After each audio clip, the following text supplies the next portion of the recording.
លោកនាយករដ្ឋមន្ត្រីហ៊ុនសែននឹងជួបពិភាក្សាទ្វេភាគីដាច់ដោយឡែកជាមួយលោក Tony Abbott នាយករដ្ឋមន្ត្រីអូស្ត្រាលីក្រៅពីកិច្ចប្រជុំកំពូលអាស៊ាននៅទីក្រុងណៃពីដោប្រទេសភូមាដែលនឹងកំណត់ធ្វើនៅថ្ងៃទី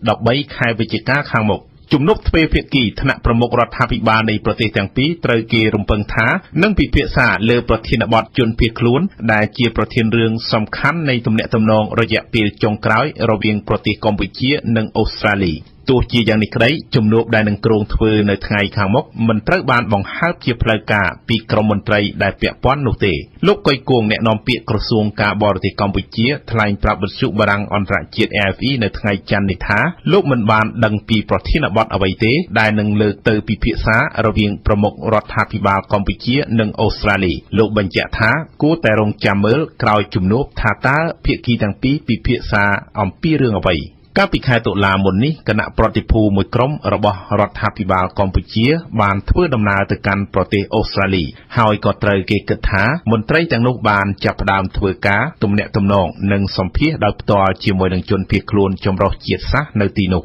ក៏ប៉ុន្តែត្រូវបដិសេធនៅថ្ងៃនេះដដែលដោយលោកឧត្តមសេនីយ៍ខៀវសុភ័ក្រអ្នកនាំពាក្យក្រសួងមហាផ្ទៃថាជាបេសកកម្មនៅក្នុងការងារផ្សេងអ្នកនាំពាក្យរូបនេះបញ្ជាក់ថាតាក់ទងទៅនឹងជនភៀសខ្លួនមិនមានមន្ត្រីណាម្នាក់ទៅកាន់អូស្ត្រាលីដើម្បីធ្វើការរឿងនេះនៅឡើយជាមួយគ្នានេះលោកសុកផលអគ្គនាយកនៃអគ្គនាយកដ្ឋានអន្តោប្រវេសន៍បដិសេធមិនធ្វើអត្ថាធិប្បាយដោយសារថ្ងៃឈប់សម្រាកសូមបញ្ជាក់ថាបញ្ហាជនភៀសខ្លួនដែលគ្រោងបញ្ជូនពីអូស្ត្រាលីមកកម្ពុជាចំនួន 1000 នាក់ត្រូវបានចុះហត្ថលេខាដោយលោកសខេងរដ្ឋមន្ត្រីក្រសួងមហាផ្ទៃកម្ពុជានិងលោក Scott Morrisonរដ្ឋមន្ត្រីក្រសួងអន្តោប្រវេសន៍អូស្ត្រាលីកាលពីថ្ងៃទី26 ខែកញ្ញាកន្លងទៅបន្ទាប់មកក៏មានប្រតិកម្មជាច្រើនផ្ទុះចេញពីក្រុមអង្គការសង្គមស៊ីវិលប្រជាពលរដ្ឋតវ៉ាជំទាស់នឹងកិច្ចព្រមព្រៀងនេះហើយដាក់ញត្តិទៅកាន់ស្ថាប័នរដ្ឋនានារដ្ឋសភាស្ថានទូតអូស្ត្រាលីប្រចាំនៅកម្ពុជាឲ្យមានការពិចារណាឡើងវិញក្រុមអ្នកតវ៉ា